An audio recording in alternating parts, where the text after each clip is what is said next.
मैं वाणी में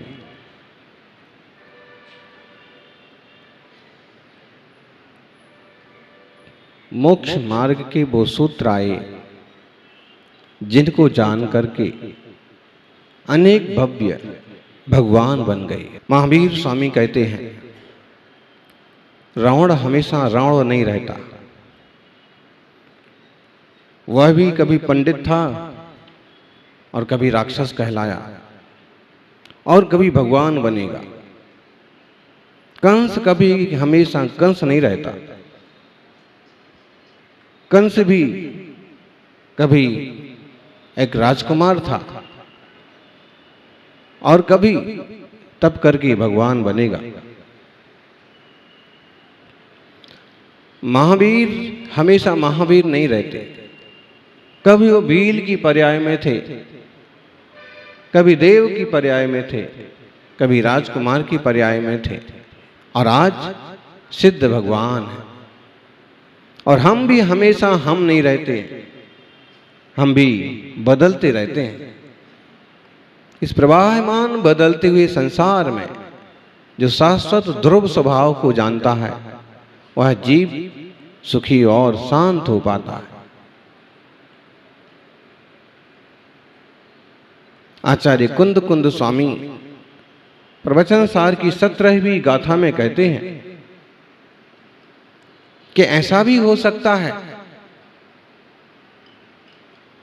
कि ऐसा जन्म हो कि मरना ना हो और ऐसा मरण हो कि जन्मना ना हो। ऐसा कैसे हो सकता है? देवता हैं, देवताओं का भी जन्म होता है तो भले लाखों साल बाद हो लेकिन उनका भी मरण तो होता है। कितनी भी लंबी आयु वाले हों लेकिन एक दिन आयुष्य खत्म होता है। मतलब है जो जो कर्माधीन हैं, जो जो आयुष्य के अधीन हैं, उनको एक ना एक दिन जाना पड़ता है। प्राचीन प्राकृत भाषा के बहुत मधुर शब्द हैं। भंग विहीनो या भवो, जिन भाग्यवान आत्माओं ने शुद्धोपयोग के बल पर स्वरूप को उपलब्ध किया है,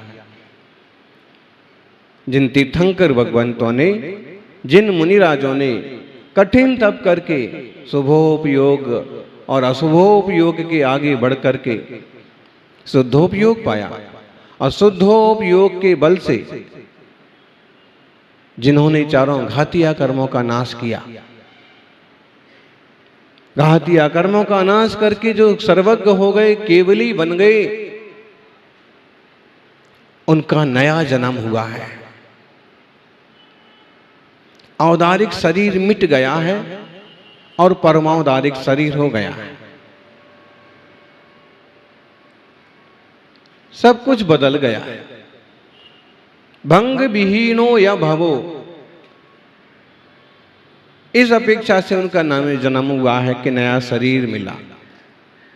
और हम एक और अपेक्षा लगाएं कि शरीर तो चाहे औदारिक हो चाहे परमौदारिक हो, यहां का यहां रह जाता है।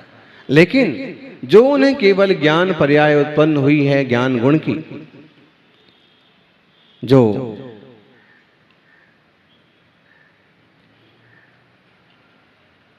सोचने का जबरदस्त प्रभाव पड़ता है। एक घर घर की आवाज आ रही थी तो सोच रहे थे कि बंद हो जाए।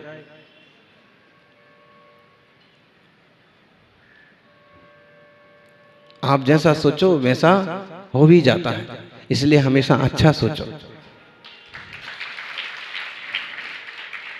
सहयोगी कोई भी बने, निमित्त कोई भी बने, लेकिन अगर आप ठीक ढंग से कोई ठीक बात सोचते हैं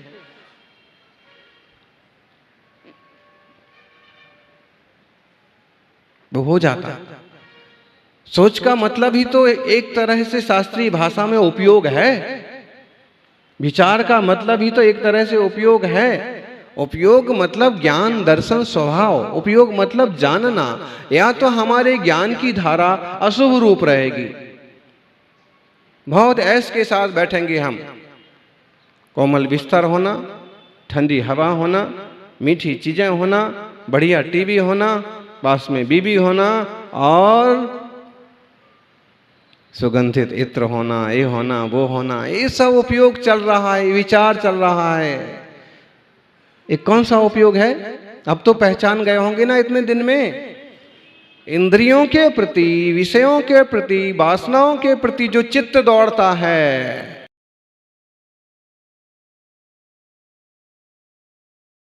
वो कौन सा उपयोग में जाता है? वो ब्रह्म है जीव, उसने स्वरूप को कुछ नहीं समझा, अपने ज्ञान का दुरुपयोग कर रहा है, अशुभोपयोग कर रहा है। शुभोपयोग वालों का जीवन देखिए, चले आ रहे हैं। जैसे ही घर के काम पूरे हुए तो मंडप की ओर चल दिए। जैसे ही एक थोड़ी सी छुट्टी मिली तो मुनि संघ के चरणों में पहुंच गए। जैसे ही अनुकूलता बनी और जिनालय में जाकर के भगवान की भक्ति पूजा स्वाध्याय में चित्त लगाया। शुभोपयोग। और उसमें बैठे बैठे किसी का फोन आ गया, किसी की याद आ गई, कोई काम याद आ गया तो वापस चल दिए। श्रावक क्या करता है? अरे भाई, गृहस्थी का ध्यान, गृहस्थी का धर्म ध्यान और गृहस्थी का तो बोले गज स्नानवत।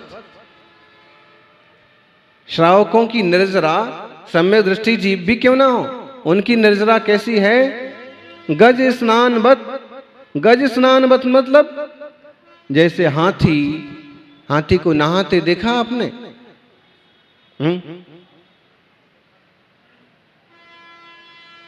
आप लोगों ने हाथी को नहाते देखा?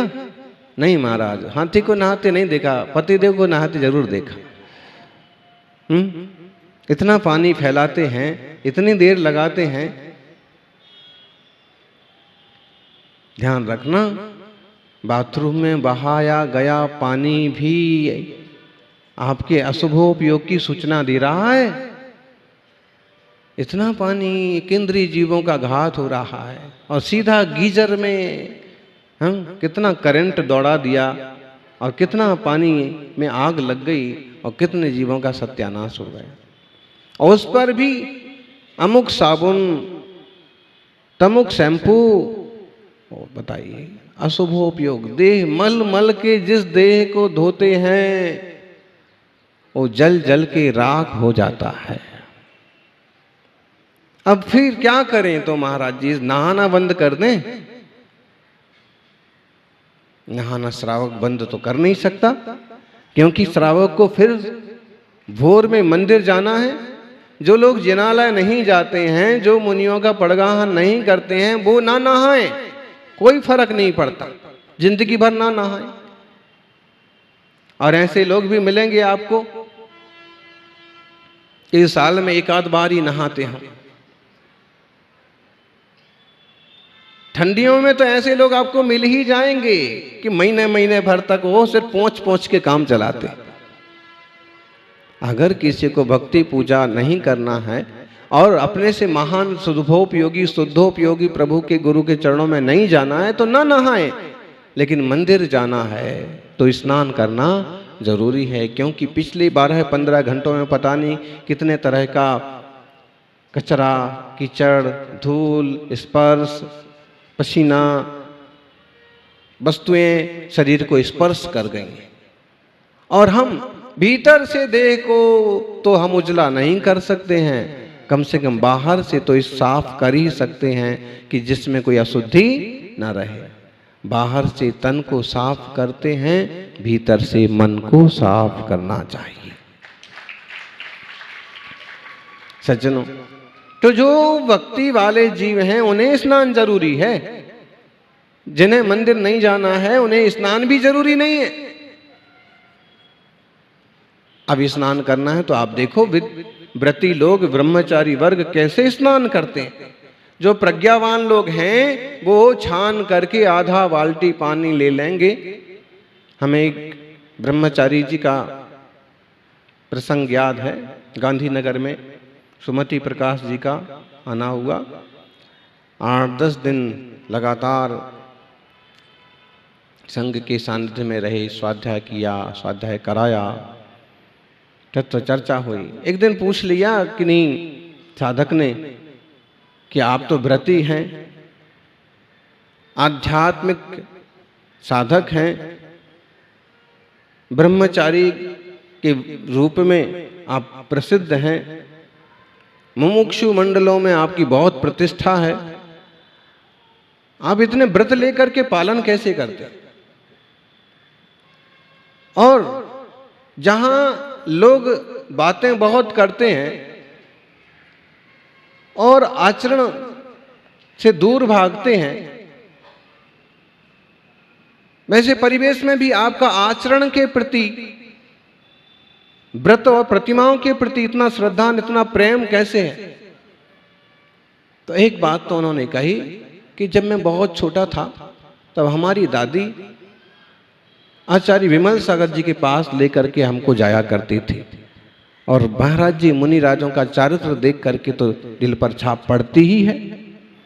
उसके बाद तत्व ज्ञान हुआ, बहुत चर्चा हुई, बड़े बड़े विद्वानों के पास बैठे,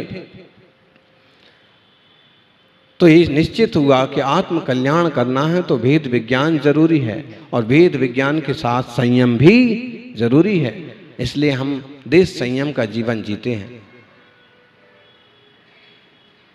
फिर उनसे पूछ लिया कि आप अगर कहीं बाहर जाएं तो कहीं भी जाएं, हमारा भोजन हम अपने हाथ से बनाते हैं और हमारा पानी हम अपने हाथ से भरते हैं, छानते हैं, और आधी बाल्टी पानी में हमारा स्नान भी हो जाता है, कपड़े भी धुल जाते हैं। और बताइए, मतलब एक विवेकवान देशव्रती या व्रती जीव किस तरह से जल जैसे एकेंद्रीय जीव के प्रति भी करुणा और अनर्थ दंड से बचने के लिए सावधानी बरतता है। गुरुवर तपस्वी सम्राट सन्मति सागर जी महाराज का कमंडल कभी दोबारा नहीं भरा जाता था। कोई कारण विशेष हो, पहले ना भरा गया हो, उलट गया हो तो बात अलग है, नहीं तो एक बार श्रावक ने आहार के बाद कमंडल भर दिया, वो कमंडल का भरा हुआ पानी कब तक चलेगा? जब तक कि वो दूसरे दिन आहार पर ना उठे। और अगर उनको आहार पर नहीं उठना है तो कमंडल के पानी की मर्यादा तो पूरी हो गई 24 घंटे में, तो उसको खाली कर देंगे, सुखा देंगे, फिर नया पानी भरेगा। ऐसा नहीं कि कमंडल है तो इसको 10 बार भरो, फिर भरो, फिर भरो। माने ये है शुभोपयोग की वृत्ति वाले जीवों की परिणति। घास पर भी पाँव ना पड़ जाए। 2 इंद्रिय 3 इंद्रिय आदि जीव ना मारे जाएं। हम बहुत सारी लाइट जलाएं और इसमें जीव ना आ जाएं, जीव आ करके टकरा करके ना मर जाएं, नीचे गिर करके पांव से ना कुचल जाएं। लाइट नहीं जलाना। जब एक पंखे से काम चल रहा है पूरे परिवार का, तो हर जगह इतने पंखे चलाने की क्या जरूरत पड़ी? और जब केवल सादे पंखे से काम चल रहा है तो कूलर और एसी चलाने की जरूरत क्या पड़ी? उसकी वृत्ति में कहीं ना कहीं दया, कहीं ना कहीं करुणा हमेशा प्रस्तुत रहती है। सज्जनों,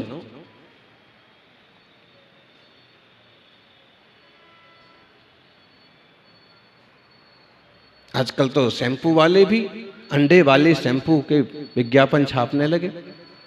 बताइए, अपन समय सार प्रवचन सार की चर्चा कर रहे हैं, लेकिन बात ये भी समझने जैसी है। अगर पंचेंद्रीय जीव का अंश कोई माथे में डाल के आए, शरीर पर लगा के आए और फिर कहे कि मैं तो पूरा नहा गया हूं और बढ़िया वाले डोव वाले शैम्पू से, क्लिनिक प्लस वाले अंडे वाले शैम्पू से नहा के आया हूं, मैं तो बिल्कुल शुद्ध हूं महाराज, मन शुद्धि, वचन शुद्धि, काया शुद्धि, आहार जल शुद्ध है, एक गिलास तो लो, बोलो शुद्ध हो, बोलो। हम तो कहेंगे कि जो बाहर पैंट शर्ट पहने खड़ा हुआ आदमी है ना, उससे भी आप 16 पहन के आए वाले अशुद्ध हो। कम से कम वो व्यक्ति, उसे पता है कि मैंने ऐसा कोई गलत साबुन और शैम्पू यूज नहीं किया है, सीधा सिंपल मिट्टी से सादे पानी से नहा गया, कपड़े ही बस सादे। सावधानी, इस जमाने में कदम कदम पर सावधानी की जरूरत है। और समय सार प्रवचन सार के स्वाध्याय में भी ये सिखाना पड़ेगा कि कैसे आप अपने आचार विचार की सुरक्षा करें। क्योंकि आत्मानुभूति, आत्मनिर्मलता बहुत ऊंची चीज है, और वह ऊंची चीज को जानने वाले, अनुभव करने वाले दूसरे जीवों पर भी दयावान होते हैं, करुणावान होते हैं, और हमारी निमित्त से किसी को ठोकर भी ना लगे। सौभाग्यशाली हैं वो आत्माएं जिन्होंने भंग विहीन हो या भवो, भंग से विहीन भव पा लिया है। ऐसा ज्ञान पा लिया है जो अब खत्म नहीं होना है। ऐसी सिद्ध पर्याय पाली है जो अब मिटना नहीं है। और ऐसा तो उनका जन्म हुआ है, सिद्ध बन गए हैं कि अब उन्हें वापस संसारी नहीं बनना है। और संभव परिभज्य दो विनाशो ही, विनाश भी ऐसा हुआ है, मरण भी ऐसा हुआ है कि अब जन्म नहीं होना। ये आखिरी इंसान की पर्याय थी। ये शरीर छूट गया, अब कोई शरीर मिलने वाला नहीं है, क्योंकि कर्म की प्रकृतियां नष्ट हो गई और सिद्ध हो गई। आचार्य देव कुंद गोस्वामी कहते हैं, ऐसा होने के बाद भी विज्जति तस्ते विपणो ठिति संभव नाश संभाहो। ऐसा होने के बाद भी उत्पाद व्यय तो चालू ही है। उत्पाद व्यय द्रव्य युक्तम सत, सद द्रव्य लक्षणम। ठीक है, द्रव्य का लक्षण क्या है? सत। हम सब जीव द्रव्य हैं। कौन से द्रव्य हैं हम? आप कौन से द्रव्य हो? द्रव्य का मतलब आप 8 द्रव्य नहीं लगा लेना, पूजा के 8 द्रव्य, और नहीं तो सोचने लग जाओ कि 8 द्रव्य में से मैं तो कोई द्रव्य नहीं हूं। महाराज जी होंगे द्रव्य, रहने दो। पूजा के 8 द्रव्य की बात नहीं हो रही है। जीव, पुद्गल, धर्म, अधर्म, आकाश, काल। और इसका मतलब ऐसा नहीं लगा लेने का मैं तो जीव द्रव्य, और बेटे का नाम आकाश रख दिया तो वो आकाश द्रव्य हो गया। एक का नाम समय रख दिया, वो समय हो गया, काल द्रव्य हो गया। पिताजी का नाम धर्मचंद है तो धर्म द्रव्य हो गया। किसी से हमारी नहीं पटती है, दुश्मन है तो अधर्म द्रव्य हो गया। ऐसे नहीं।